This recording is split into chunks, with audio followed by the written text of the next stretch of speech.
ये दुनिया कहते हैं ना, एक मेला है, जत्रा। तो इस मेले में बहुत भीड़ है कि नहीं? लोगों की भी है, और मोह में फंसाने वाले चीजों की भी है।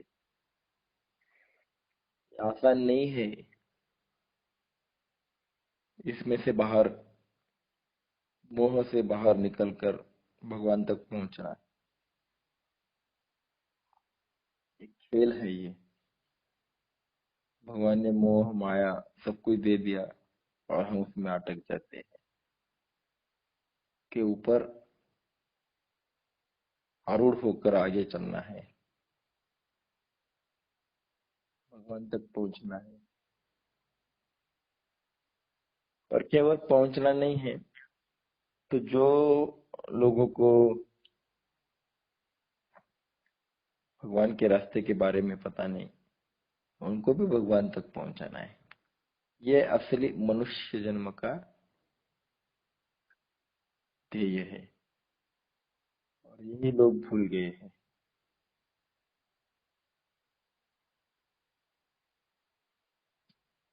कितना भी पैसा कमाओ, उसका आनंद आज है, कल नहीं। तो जो भोगानंद होता है, उसका आनंद क्षणभंगुर क्षणिक होता है। और जो भावानंद होता है, वो शाश्वत होता है, वो खत्म नहीं होता है। भोगानंद से लोगों को निकालकर भावानंद तक पहुंचाना, ये हमारा काम है।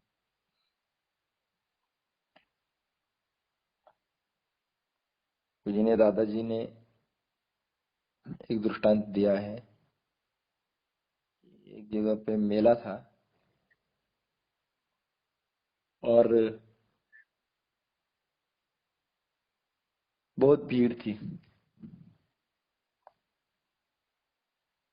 बहुत भीड़ थी। तो एक बच्चा अपनी माँ के साथ मेला देख रहा था, मेला देखने घूमने आया था। वो देख रहा था आजू बाजू में मिठाइयों की दुकानें हैं, खिलौनों की दुकानें हैं, कपड़ों की दुकानें हैं,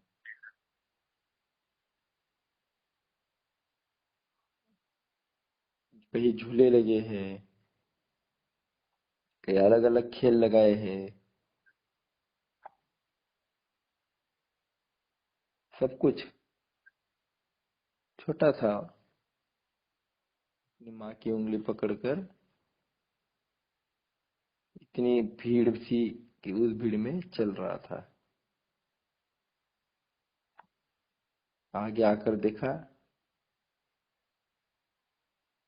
तो एक जगह पे सभी लोगों की भीड़ जमा थी। तो उन्होंने जाके देखा कि ये भीड़ क्यों जमा है। उस बच्चे ने और माँ ने देखा, तो इसी बच्चे की उम्र का एक बच्चा बहुत रो रहा है।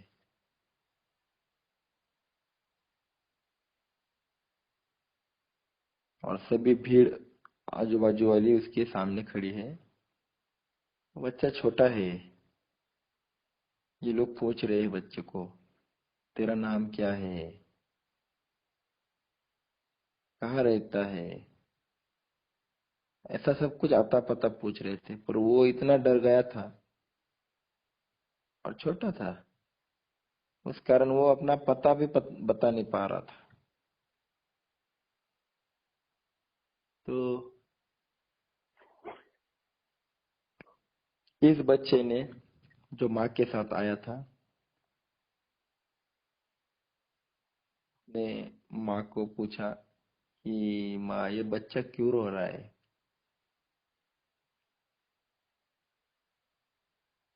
तो माँ बोली कि इस मेले में उसकी माँ का हाथ उससे छूट गया और वो बिछड़ गया है माँ से, इसलिए रो रहा है। तो उस वक्त एक आदमी आ जाता है और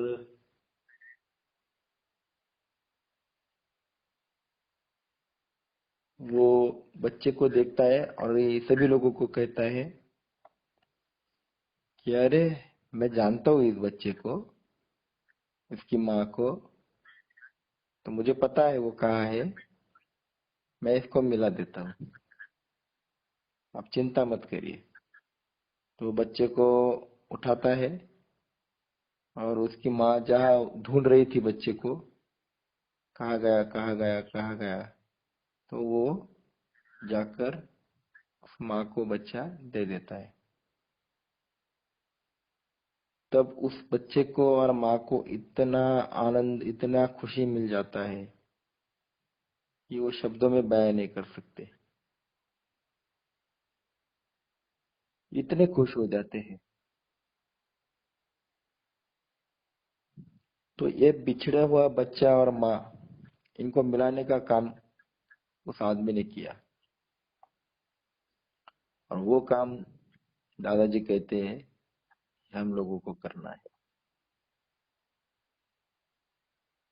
ये जो दुनिया है ना, ये मेला रूपी दुनिया है, इसमें लोग खो गए हैं। कोई पैसा कमाने में खो गया है, कोई कुर्सी कमाने के लिए खो गया है, कोई प्रसिद्धि के लिए खो गया है। ऐसा कितनी सारी बातों में वो खो गए हैं, उनको पता ही नहीं है कि हम भगवान से, अपनी माँ से जुदा हो गए हैं। वो रोते हैं, उनको पता है कि जीवन में बहुत सारे दुख आ रहे हैं, पर क्यों आ रहे हैं यही समझ में नहीं आ रहा है। जब से भगवान से बिछड़ गए, ऐसा दिन नहीं आया कि जिस दिन दुख नहीं आया है, पर क्यों आया है यही समझ में नहीं आता उनको। भगवान से अलग हो गए तो दुख भोगना ही भोगना है, कुछ भी।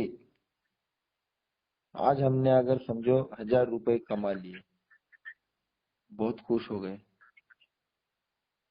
पर कल 1000 रुपए का आनंद नहीं रहेगा। परसों तो बिल्कुल याद ही नहीं आएगा कि अरे परसों 1000 रुपए कमाए थे।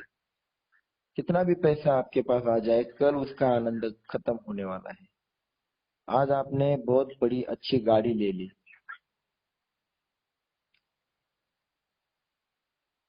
अब हम साधारण गाड़ी का भी उदाहरण देते हैं कि हमने अगर समझो 1 लाख रुपए की टू व्हीलर ले ली, कितना खुश हो जाते हैं, आजू बाजू के लोगों को मिठाइयाँ बांटते हैं। उस गाड़ी को इतनी सी भी धूल ना लगे, ऐसा बार बार कपड़ा मारते हैं, रोज उसको साफ सफाई में लगाते हैं, बिल्कुल कूड़ा नहीं लगने देते, धूल नहीं लगने देते, कितना ख्याल रखते हैं। ये भोगानंद है। एक 2 महीने 4 महीने होने दो, उस गाड़ी को 15-15 दिन हाथ धोने धोता भी नहीं है, कपड़ा भी नहीं लगाता है। और दिन जाने दो, उसको गाड़ी चलाने में भी आनंद नहीं आता है। कहाँ गया वो आनंद? मतलब वस्तु का आनंद, चीज का आनंद, पैसों का आनंद, ये जो आनंद होते हैं ना, ये क्षण भंगुर है, और ये बाद में दुख देने वाले हैं। पर जो भाव का आनंद होता है, भक्ति का आनंद होता है, वो कभी खत्म नहीं होता। आप जिस विचारों को सुनते हैं, वो विचार लेकर अगर दूसरे के पास जाते हैं और उसको जब समझाते हैं कि तेरे जीवन में भगवान की आवश्यकता क्या है, किस लिए है, और तुझे क्या काम करना है, तो ये बिछड़े हुए भगवान से, बिछड़े हुए लोगों को जब आप भगवान तक रास्ता दिखाने जाते हो, और वो अगर जुड़ जाता है, तो उससे मिला हुआ आनंद, ये भक्ति का आनंद कभी भी खत्म नहीं होता है। आखिरी दम तक, मरते दम तक आपको भक्ति का आनंद की नशा चढ़ेगी, और ये नशा कभी नहीं उतरती। भोग की नशा उतर जाएगी पर भक्ति की नशा कभी नहीं उतरती। इसलिए दादाजी कहते हैं कि भक्ति के आनंद में खो जाओ, आपको जीवन का असली आनंद समझ में आ जाएगा। दुख क्या होता है ये आपको समझ में भी नहीं आएगा। कुछ नहीं है ये दुख जीवन में। न सुख में हम बहक जाएंगे, न दुख में हम डर जाएंगे। जब भक्ति करने लगते हो तब पता चलता है कि मेरा जीवन भगवान चला रहा है, मुझे डरने की क्या आवश्यकता है। अगर बच्चे को मालूम है कि मेरे माँ बाप है, वो मेरी फीस भरने ही वाले हैं, वो कभी फीस का टेंशन लेता है? स्कूल की फीस 50,000 रुपए है, 1 लाख रुपए है, वो चिंता करता है माँ कैसे होगा मेरा शिक्षण का, शिक्षा कैसे होगी? वो कभी चिंता करता है? वो सोचता भी नहीं। कहीं सफर में निकलना है तो माँ माँ बाप होते हैं, वो 1 हफ्ता तक वो सामान भरते हैं, क्या क्या रखने का यादी लिस्ट करते हैं, कितना टेंशन लेते हैं। और बच्चा टनाटन उड़ी, मतलब जंप करते करते, खेलते खेलते हाथ पकड़कर चलने लगता है। वो सोचता है मेरा कपड़ा कौन सा लिया है, खाने को कौन सा लिया है? क्यों नहीं सोचता है? क्योंकि वो माँ बाप की उंगली पकड़ कर चलता है और माँ बाप की सिक्योरिटी में रहता है। उसी प्रकार हम भी भगवान की सिक्योरिटी में रहे, और भगवान सिक्योरिटी तभी देता है जब आप भगवान का काम करते हो निरपेक्ष। और वो काम क्या है? जो लोग भूल गए हैं कि मुझे क्या काम करना है, वो सिर्फ ईट ड्रिंक एंड बी मेरी, ये पशु जीवन जी रहे हैं। बस पैसा कमाना, बच्चों को बड़ा करना, गाड़ी घर बंगला बढ़ाना, प्रॉपर्टी बढ़ाना, और इसी में खो जाना। उनको पता ही नहीं है कि मुझे क्या करना है। मनुष्य जन्म का वो पूरा सत्यानाश कर रहे हैं खुद का। तो इनको याद दिलाना है हमारा काम है कि भाई तेरे जीवन में असली कर्तव्य तेरा क्या है। इस माया से तू बाहर निकल। बाहर निकल मतलब छोड़ दे नहीं, तेरी सांसारिक जवाबदारी है संभालते हुए भगवान के कार्य में जुड़ जा। ये बिछड़े हुए लोगों को भगवान से मिलाना, ये सबसे बड़ी खुशी है। तब उसके चेहरे पे जो खुशी होती है, भगवान जो खुश हो जाते हैं, ये दोनों को खुश करना मिलाने के बाद, तो हमें भी उतनी खुशी मिल जाती है। इसका आप अनुभव करोगे जब आप किसी को ये भगवान का रास्ता दिखाओगे। उसके जीवन में जब परिवर्तन आएगा तो उसकी खुशी आपको उससे ज्यादा मिलेगी। इसका अनुभव करो।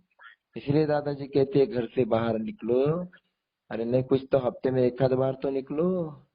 एक आध बार तो किसी को समझाओ कि भाई तुझे भगवान का काम करना है, इसलिए तुझे मनुष्य देह मिला है।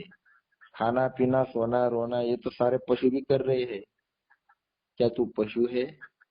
तेरे अंदर भगवान है, तो क्यों खुद को कम समझता है? तू कर सकता है, तू बन सकता है, तू हो सकता है। उसके जीवन में विचार डालो कि तू हल्का नहीं है, तू क्षुद्र नहीं है। क्यों किसी से कंपटीशन करते हो?